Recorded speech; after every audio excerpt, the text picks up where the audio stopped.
G'day guys, and welcome to FP1, and it's breaking news coming out of Grove today as Williams have announced that they're considering either the full or partial team sale of their team, and that they've also ended their sponsorship deal with ROKiT with immediate effect. Now, of course, Williams signed this deal with ROKiT at the start of 2019, and since then, they've only scored 1 point courtesy of Robert Kubica at the German Grand Prix. And yeah, Williams have been in a worrying situation for the last, I guess you could say, decade, really. Ever since kind of 2010 or 2009 when those new aero regs came in, they've not really been there. In fact, you could probably argue even before that they've kind of fallen off the pace. You could, even if you wanted to, go back all the way to 1997 and that new Concord agreement that was signed there that kind of did them dirty a bit. But this is possibly the most worrying bit of news that we've seen for a while. Obviously, Williams have been around for years now. 43 years, I think it is. And we could lose off the grid. This is a very, very serious and very likely outcome that Williams could just walk away from the sport because they haven't got the money to keep this team going. So this news comes then when Williams revealed their 2019 financial figures, and that resulted in a loss of £13 million. Now, in comparison, even from their pretty awful 2017-2018 seasons, they still made a profit of £12.9 million that year. But, you know, this just shows it's not just the fact that they've lost the performance, especially in recent seasons, but also down to this COVID-19 pandemic that, you know, a lot of companies are struggling. And Williams, we kind of knew was going to be an F1 team, possibly the biggest F1 team on the grid to struggle out of the whole grid. But this is incredibly worrying. £13 million is no small amount of money to anybody, really. And it really puts the team on thin ice, basically. So I'll quickly read out the statement from the team then. They said the WGPH board is undertaking a review of all various strategic options available for the company. Options being considered include, but are not limited to, raising new capital for the business, a divestment of minority stake in WGPH, or a divestment of a majority stake in WGPH, including a potential sale of the whole company. Whilst no decision has been made regarding the optimal outcome yet, to facilitate discussions with interested parties, the company announces the commencement of a formal sale process.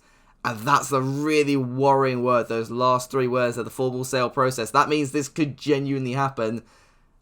And, you know, Williams might not even go racing this year. Now, in terms of potential buyers, that's another tricky question. And the whole reason for that is, you know, with this COVID-19 pandemic, there aren't many companies that are in a position to just splash out and buy a Formula 1 team and kind of go on that venture, at least not at the moment. Maybe in a couple of years when this kind of economic climate has settled down a bit, but at the moment it's a very shaky position for a lot of companies all around the world. And even on the current grid, there are a lot of manufacturers like Mercedes as well. There are rumours about Mercedes and rumours about Renault, them pulling out, because Formula 1 really is not going to be at the top of your priority. Really, if you're trying to save the company, F1's going to be one of the first things that are going to get cut, unfortunately. And that's what makes this situation, the timing for this, incredibly poor. I guess if I had to put any bets on who might take them over, and it is a bit of a long shot, but we do know that there is a whole Panthera Team Asia that are currently set up in a small base in Silverstone.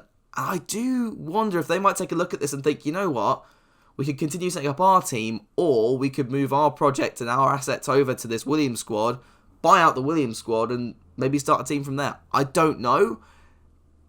Again, that's just, there's no proof behind that. I'm just chucking that idea out there.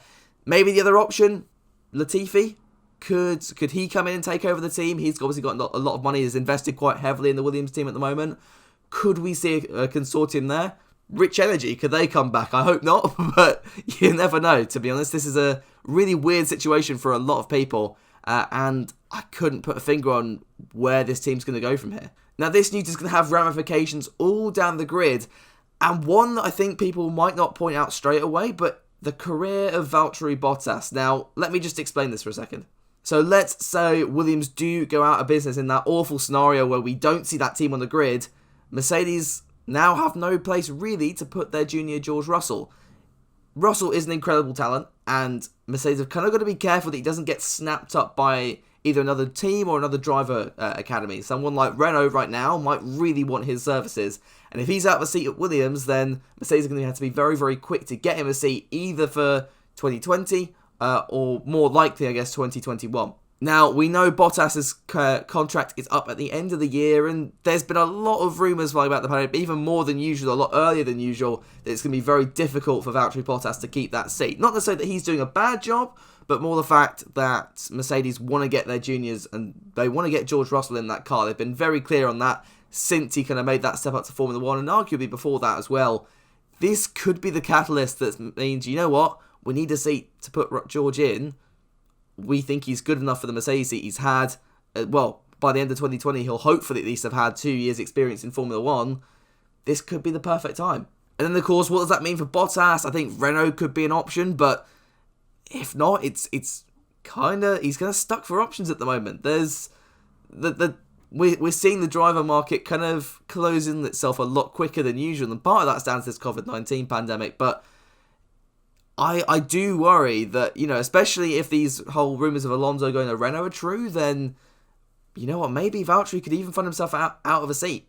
Perhaps maybe Haas or Alfa's an option, but again, you know, Ferrari like to control some of those seats, especially in Alfa, so it's a tricky position for Bottas. Nicholas Latifi's career, of course, is also being put into doubt here. I mean, will he even be able to get started in Formula 1 if Williams don't race? That's going to be a massive shame, because I do like Nicholas, and I think he will be an absolute asset to that team. And obviously he brings in the money as well. But I don't think there are many other teams on the grid that would necessarily take him. Again, maybe Haas, and then maybe McLaren, but more of like a test driver role. But I can't see Latifi fitting in any other team at the moment. Not until he's proven that he can compete in Formula 1 at a higher level. And it's not just, I'm here because of the money. So Latifi's also in trouble here. Both of these drivers, I think Russell obviously, I think, will be saved. He'll either end up in someone like a Racing Point, or he'll end up in the Mercedes, which I think is to be more likely. But Latifi, he might not get this second chance. You know, you just don't know. But those are just my, initial views on this situation. Let me know down in the comments below what you think is going to happen to Williams. Of course, don't forget to leave a like, comment, and of course subscribe while you're at it. With that then, have a lovely rest of your week, and I will see you in the next one.